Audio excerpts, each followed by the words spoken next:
here, Moonglade. It's 2-2. Maru versus Stats. We're going into game number 5 on Deadwing.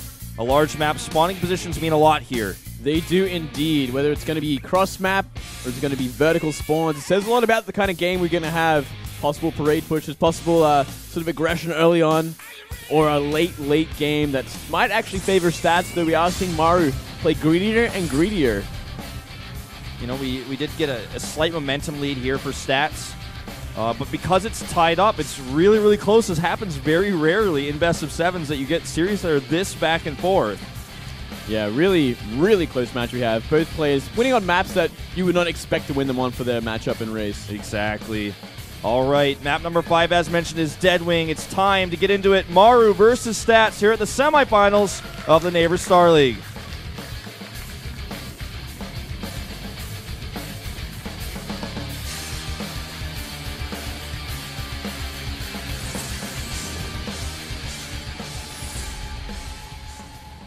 And up here, to the top left of Deadwing, it is Maru. Yes. He's going to be very happy with vertical spawns here as well, most likely. He looks pretty tired, pretty stressed, though. His opponent to the bottom left in blue. He's going to have to be wary of those pull the boys pushes on this map, these locations. Is Maru the kind of Terran to do those pull the boys, though, is the next question, because I can't remember the last time I saw him do that. He's definitely, he's no innovation for that. Yeah, he's no bomber. No bomber.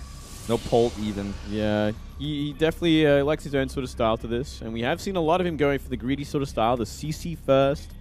We did get to see him go for the the more aggressive style last game, going for those really quick cloak banshees on a map that's kind of more suited to it. This map, though, I wouldn't be surprised if we do see him go for Rax first. I was going to say CC first, but obviously no intention of doing that this game. Maybe playing a little bit more aggressive.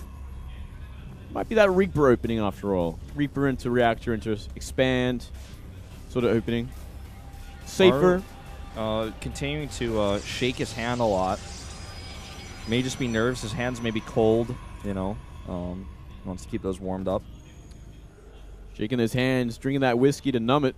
Yeah, that's what you got to do sometimes. Yeah, man. If the RSI gets a little too much, and you get that the nerves are too tense. I just take a sip. Just take a hit from that bottle. Take a swig, man. You're all good. Pro tip from an ex-pro, guys. No, don't ever do that. Don't do it. No, that'd be bad. You'd lose. Be responsible. No, you just lose. You can't play like that, man. No. So we gotta see that SCV go down towards the bottom left. It's going to be that vertical spawn scouting. Maybe it'll make Maru a little bit happier that he went for this kind of build, this kind of game. Yeah. Doesn't check the watchtower, actually. Not going to matter at all in this case. But, he's going to come in here. He may actually see that pylon. In fact, because he's going to run into this probe, I think he will see the pylon that's at the natural. Doesn't get the Nexus block, though, so never mind.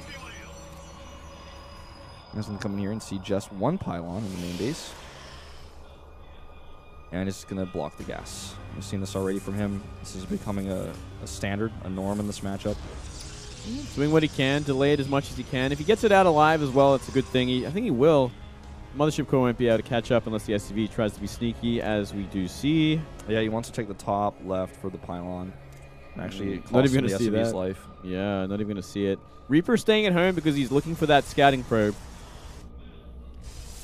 Yep. And there's the confirmation for you guys, if you don't believe us, that the SCV died. Unlucky scout for Stats. But, he's obviously now knows exactly where Maru is. Oh, he might actually get in anyway. This Reaper's going far left, maybe looking for some proxies. Afraid of that proxy Stargate once again. Unfortunately, it's going to give this window to the probe to kind of sneak in and maybe find something, but 2 Marines await him. Is Maru on spot? Is he waiting for it? He is, and he's going to get it. Probe goes down. Here comes that Reaper sneaking in. Reaper, on the other hand, a cheeky devil. He's going to be getting in. He's going to be seeing the Robo. And that's about it. But it's all he really needs to see at this point in the game. Going to make him feel pretty safe. Oh, yeah. Going to try for a probe. Nope. Nothing happening. Yeah, that's pretty much safety. A safety sky. He can breathe easy and go to the mid game with not much of a worry about what's coming his way. Well, it looks like it's just going to be Forge comes up next. Just going to be observers coming out on the map. Stats loves his observers when he does his build. Sometimes he makes like 4 of them even. We've seen that from him before. Just get vision all over the map and get your Colossi out, defend slowly, and take a third base. And I like what we're seeing Maru set up as well. We do see 4 Hellions on the map. Medivac on the way with a bunch of Marines. Yeah, it's going to be a drop. It's going to be a Hellion run by and a drop all in one. So a lot of potential for probe damage here, especially on a map like this. Obviously, the natural is pretty wide open, so those Hellions have a bit of room to kind of run by and look for the damage he needs. Yep. Let's see how much he... well, he's got, like, how many Hellions? He's going to have 6? He's going to have 6. That is a lot of dead probes if they get a good shot off. If they get the right spot. Plus, there's these Marines here, too. I like this a lot. Good choice. So, you think he's just going to drop the Marines in the main to distract and then send the Hellions by ground. I like this a lot because Hellions are fast. They don't need to be picked up. They don't need a medivac. But an unfortunate thing here is Stats sees it all with the Observer. He knows exactly what's going on. He has a sentry to help force field, but the main base is undefended if he sends everything to defend these Hellions. And look, there's that force field. Just going to run into the main base. Oh, this could be more than enough there, especially with Marines here to kind of help. The probes are lining up.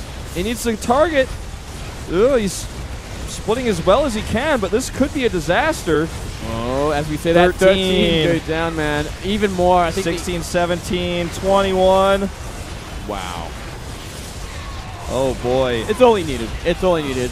That does 21 probe damage. I mean, he is absolutely fine right now. He can resume his sort of gameplay. He can just pick it up from here, go into the mid game with such a lead. Even go for that third base if he wants. He puts down a bunker at the front because he is going to be kind of wary of any sort of counterattack. Yeah, I mean, he just traded all of his units, so, he doesn't have very many out on the map right now. He's going to keep the pressure on, though, with these 2 Widow Mines. Unfortunately for him, there is a cannon to each base, but that hasn't stopped Widow Mines from doing damage before. Doesn't stop Widow Mines at all, man. Just means they have a shorter lifespan to get that one money shot off and kill half the probes in one hit. Exactly. A few Stalkers nearby here. If he can actually bait the Nexus Cannon out, if Stats panics, that would be a huge win here. I don't think he will, though. No. Here we go. It's going to be the... Is he going to go for the main or is he going to go for the natural? Boosts in. He's looking for it. Oh, he's not going to get it. Nope. He's going to get... Oh, a few. At least he didn't get that sentry. Oh, that would have been huge. He saved it well.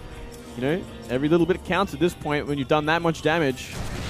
2 Zealots in the main. Now going to get some harassment done. Oh, this could do a bit of damage, actually. There's only about 4 Marines coming to help deal with this. Yeah, if he just warps in any additional Zealots, this could get even worse.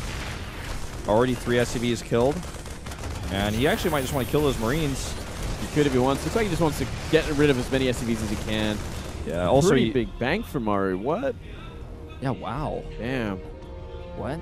Throw down a third CC, I think, at this point. Like, that's too much. He has 6 barracks, right? Like, I think they just must not have add-ons yet, or? I think they only just finished, which is why it took so long. Like, they use, building them all at once and upgrading and getting add-ons. Yeah, now a reactor being built as well. Yeah. I don't think this Widow Mine's going to find any damage.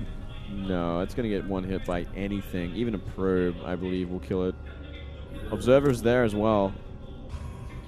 Yeah, that Widow Mine is super red, man. It's as red as it can get on the RGB scale, man. It's pure red, man. It's pure red, dude. He's still going to look for some. It's like even a red Widow Mine. Oh, he might. Nope. Yeah, nearly. One more half second and he's got it. Unfortunately, not finding anything there. No. Keeps the medivac alive though, so not too bad. Pretty rough situation for a Protoss to be down on Harvesters because of the mule effect as well. Right now, economically, Stats in a very yucky place, and he's caught up finally. He's nearly on par with the SCVs, but yeah, he's in a horrible place when it comes to where he should be in the game and where he's at. Yeah. I'm not sure what he can do to fix it. This drop is going to get totally shut down. In fact, he's going to lose the Warp Prism. Yeah. That gives him even more room to send every single unit he has out and start applying that damage before even a third can be even thought about for Stats at this point. He's just trying to get out as many Colossi as he can. He's adding gateways, he's adding units, getting Colossus range. He's not even thinking of taking out third base anytime soon. Yeah, there's no way he can. Not against this much pressure. 3 Colossi are out. Range is about to be finished. 13 seconds left on that, so Maru's not going to be able to hit before range. So he's going to have to be careful with how he engages. And there is a Warp Prism on the way, so if he really commits, it could end up costing him a little bit here, should the Warp Prism get away with getting into that main base. Yeah, he's got to be so careful. He really needs to start Viking production as well. Like, yeah. I mean, when you have that many Colossi out, 3 Colossi out, and no doubt more are going to be on the way soon, you really need to start the production. And he does have the reactor on the starport. He just has to start making them. Okay, we see another drop loaded up here. Double drop, in fact. Maru wants to find like a different way to approach the main. He's not just going to come crashing in from the front, especially not on Dead Wing. He has to kind of draw some units away, try to pick off a Colossus that's accidentally walking on the ledge like that one we just saw for a second. We see that happen all the time on this map. He's got plenty of units at home to defend the Warp Prism. Ooh. If he can stim it, he might be able to get a couple of hits on these Colossus. Zealot's cleaned up easy. Big stim to run away, and he actually didn't hit that Nexus too hard. Double drop. Looking for that drop to the main base that has absolutely nothing there currently. Nothing at all. And he doesn't have Blink, and he saw it, quote unquote. Okay, he's going to respawn now. He's got a few High Templar there. Ooh, they have a lot of energy, actually. Feedbacks would be almost lethal at this point. Nearly. Maybe on one of them. Oh! Wow, this Stalker hits, sealing the deal. Damn. Still gets 1 drop off. Quad drop going into the natural, though. And this one is completely undefended. This could be a lot of damage here. Especially on the Forge. Oh, yeah, that Forge totally exposed here. And +2 is almost done. He could go for it. The Templar Archive is researching Storm. Not too far away either. Forge looks like it's going to go down here. Oh, going for the Templar Archives. He's going to get it, I think. He gets both. Oh, he's going to get it alive. And cancels both Storms and escapes with 2 medevacs. That was a huge move. That is critical damage right there. Getting rid of the upgrades, getting rid of that Storm research. Keeping half your army alive as well. And he didn't kill that Widowmine, so that's something that could become an annoyance later on. The Stats is the type of player who can bounce back from something like this, but this is definitely not going to make it easy. Well, man, he's getting further and further behind. Down 30 supply, down in economy, down in army composition now, especially without that Storm. No more threat of the Warp Prism. Maru knows this again. He's got 8 Vikings on the map already as well. Yeah, and he has total vision of the left side of the map, so if another Warp Prism comes, he can send the rest of his units back, but because he knows that there's nothing there right now, he can easily just send those reinforcing units now down into the middle of the map. Look at this massive army just marching across the map.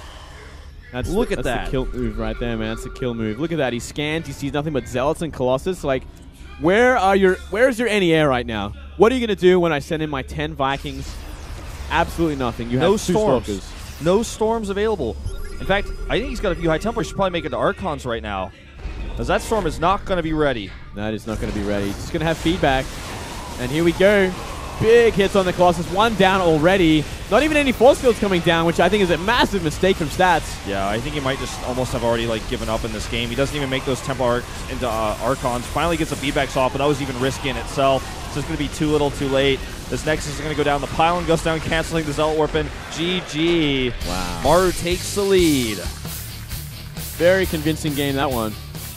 Yeah, very straight up. Just good harassment, better play. I think that was the most straight up game we saw today, actually. Yeah, that actually was a pretty normal game, and you're just fighting that run by with the Hellions, and just not enough sort of reaction from Stats, and losing 21 probes in the first few minutes, gonna put you behind for the entire game. Yeah.